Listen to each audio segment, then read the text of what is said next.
What if I told you the largest therapy provider in the world wasn't a clinic, a hospital, or even a group of psychologists? It's a website that pairs you with a stranger who might be licensed, or not, and who might help you, or might just trauma dump on you instead. Welcome to the world of online therapy apps, where emotional support meets subscription billing. Today, I ruined BetterHelp. Welcome back to Dad Ruins Everything. Recently, I ruined chiropractic care, the spinal crack that started with a ghost whispering into a grocer's ear. I've also ruined Ozempic, Uber, and corporate spyware. Subscribe and check out the channel for my other content. Today we're getting into something more modern, and more dangerous. BetterHelp claims to make mental health care more accessible, affordable, and stigma-free. On paper, that sounds great, especially in a world where millions of people can't afford therapy or can't find a provider near them. But once you dig into how BetterHelp actually works, it's not therapy, it's not care, it's the Uber of psychology, and just like Uber, it exploits the labor force, overcharges the users, and dodges accountability at every step. Let's dive in. We should start with what BetterHelp claims to be. BetterHelp is the largest online therapy platform in the world. They market themselves as affordable, convenient, flexible, and a way to access therapy 24/7 from the comfort of your home. They offer video sessions, messaging, and voice calls. They claim to match you with a licensed therapist tailored to your needs. And they say it's all secure, private, and confidential. The idea sounds amazing. I know people who are in medically underserved areas, and getting a remote therapist is probably the only way for them to get help. For others, removing the barrier of needing to leave the safety of their home may be what it takes for them to seek help. And for those that are paired with a professional that's not able to help them, the idea of easily changing providers seems like a massive improvement to a difficult system. Unfortunately, the marketing doesn't mean what you think it means. As with most things, we need to follow the money. To start, BetterHelp isn't a nonprofit. It's not a mental health organization. It's a for-profit tech company owned by Teladoc Health, a telemedicine conglomerate worth $1.3 billion. BetterHelp's real business model? They recruit an army of underpaid contractors, pay them less than traditional therapy rates, and charge subscribers $65 to $90 a week for access to a chat portal. For therapists, it's Uber Psych Edition. BetterHelp skims a huge portion of the fees, imposes session limits, and offloads liability by calling it a platform, not a provider. That way, if something goes wrong, they can say, "Hey, we just connect people. Cool. So do dating apps, and they don't charge $360 a month." Let's talk lawsuits. BetterHelp has faced numerous controversies. In 2023, the FTC fined them $7.8 million for deceiving users by sharing sensitive mental health data with Facebook, Snapchat, and other advertisers. That includes people's names, email addresses, IP addresses, and whether they were seeking help for things like PTSD, eating disorders, or self-harm ideation. All of this was done while promising users their data would remain private and confidential. Let me translate. You told a therapy app you were depressed, and that app used your info to help Instagram sell you vitamins. That's not therapy. That's surveillance capitalism with an empathetic font.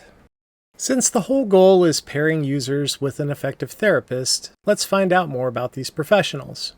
BetterHelp tells you that all therapists are, quote, licensed, experienced, trained, and accredited psychologists, marriage and family therapists, clinical social workers, or licensed professional counselors. But some users are matched with therapists that are outside their state, which can violate state licensure laws. Others are matched with unlicensed or inactive providers, and complaints on Reddit and Trustpilot reveal therapists who ghost clients, give bizarre advice, or simply vanish mid-session. And unlike in-person therapy, BetterHelp therapists aren't required to diagnose, treat, or even assess clients properly, because BetterHelp forbids them from doing so. The platform explicitly states that therapists can't provide clinical diagnoses or prescribe medications. This was the most shocking thing that I found out. So, you're not really getting therapy, you're getting a pen pal with a psychology degree. To put it another way, you wouldn't hire a repair technician if their company made them leave several of their tools at home, and you shouldn't be understanding of a company that doesn't let a therapist use all of the diagnostic and treatment tools that they would normally have either. Part of what's supposed to differentiate BetterHelp from more traditional options are its disruptive features. For example, BetterHelp markets its chat and messaging features as 24/7 access to your therapist.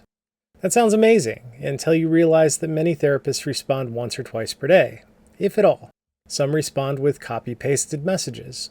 There are no guarantees of session length, frequency, or consistency, and your therapist may rotate out with zero notice.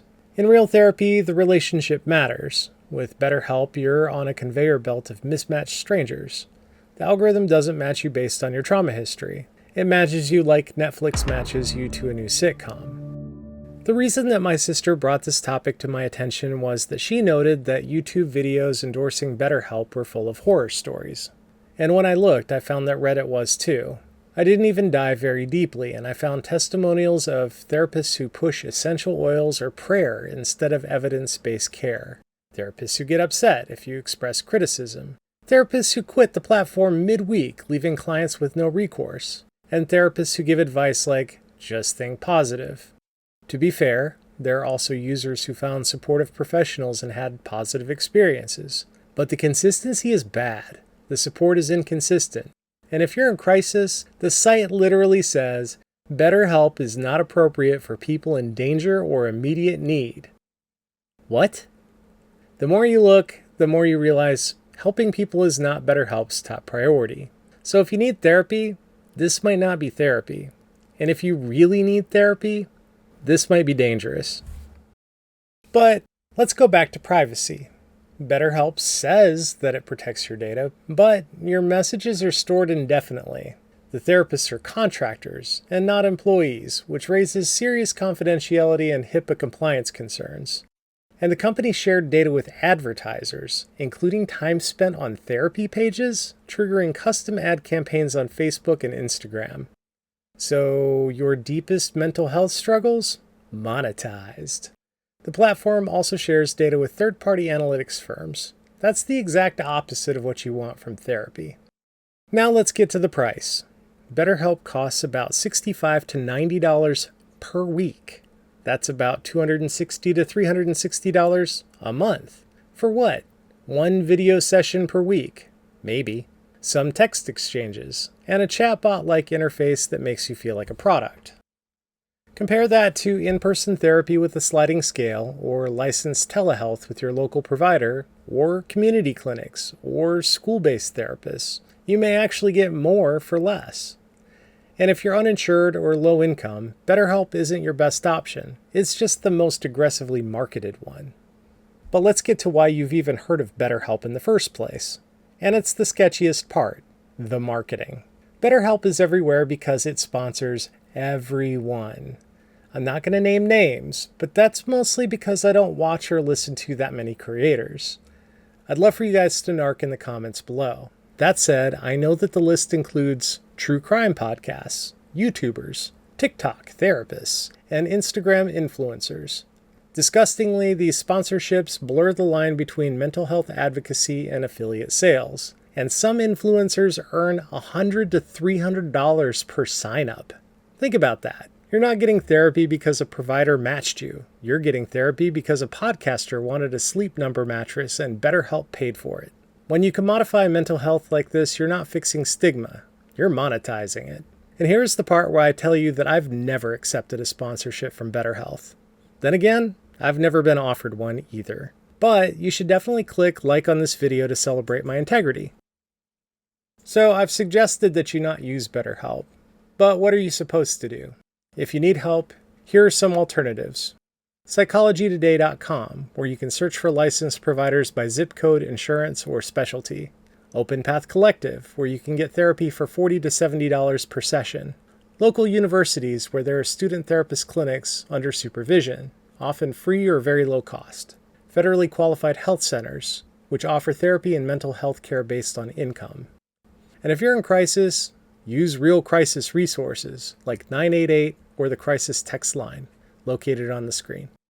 I'd be remiss if I didn't mention other mental health platforms that you may have heard of, like Talkspace, Cerebral, Amwell, MDLive, and Teladoc Health. Are they superior to BetterHelp? Well, sort of. But that doesn't mean that they don't have their own issues. Talkspace is probably the closest to BetterHelp in terms of business model. It offers video, voice, and messaging-based therapy, but it has had its own set of controversies. In 2021, multiple therapists and employees alleged ethical violations and pressure to inflate outcomes. Also, their chat-based therapy has the same issues: limited depth, inconsistent therapist communication, and poor fit matching. Cerebral was marketed as therapy plus medication management, like online psychiatry, but the company came under investigation for aggressive overprescription of controlled substances, especially ADHD meds like Adderall and Vyvanse. As a result, some major pharmacies stopped filling prescriptions from Cerebral providers, so that's not great. Amwell and MD Live operate more like telemedicine platforms. They offer scheduled video visits with licensed clinicians, including therapists and psychiatrists. But you're seeing someone from a pool of contracted providers, and it's often geared towards short-term issues or medication consults. These are actual medical services, though, so there are tighter standards for diagnosis, prescribing, and documentation. And then there's Teladoc Health, which owns BetterHelp. It is basically the umbrella corporation here. Teladoc offers real telemedicine with licensed providers whose services are often covered by insurance. BetterHelp is their direct-to-consumer therapy-lite brand, which tells you everything you need to know about how they view it. So yeah, there are differences. Some of these platforms are regulated medical services with insurance billing, real diagnosis, and licensed clinicians using actual medical records.